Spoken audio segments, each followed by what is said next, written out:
just sort of turning back to Russia, if there's anything that you would signal about your displeasure with them. Well, look, I'm very unhappy with them.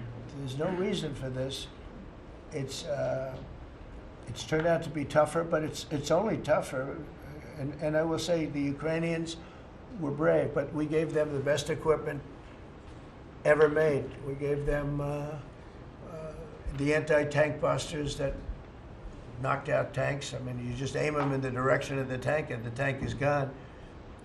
We gave them missiles, the latest and the greatest. They were able to shoot down a lot of things that would have normally wiped out.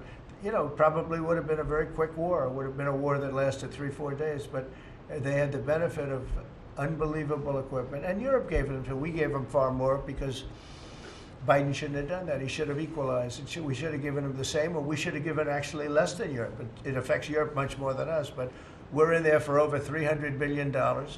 Europe's in there for over $100 billion, but still, Europe gave a lot. And I will say this, the Ukrainians, whether you think it's unfair that we gave all that money or not, they were very brave because somebody had to operate that stuff. And a lot of people I know wouldn't be operating it. They wouldn't have the courage to do it. So they fought very bravely. But we gave them the best equipment in the world. We make the best military equipment by far. There's nobody close. You look at other equipment from other countries, it's not even close. That's why everybody wants to buy our equipment. And that's why we're going to step up these contractors now that make it, and they're brilliant, but they make it too slowly.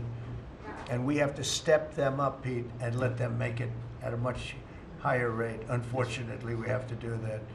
But if you look at our Patriots, if you look at our Tomahawks, if you look at our, well, what we do with tanks is, you wouldn't want to be driving a tank. You would feel nice and secure, but they are javelins, they're called. And I gave them the javelins. Remember they said Trump gave the javelins and Obama gave them sheets, right? They called Obama at that time. Barack Hussein Obama, if you haven't heard, did a terrible job. But that was a war that should have never happened, and a lot of people are dying, and it should end. And I don't know, we get a lot of bullshit thrown at us by Putin, for you want to know the truth. He's very nice all the time, but it turns out to be meaningless. Do you want to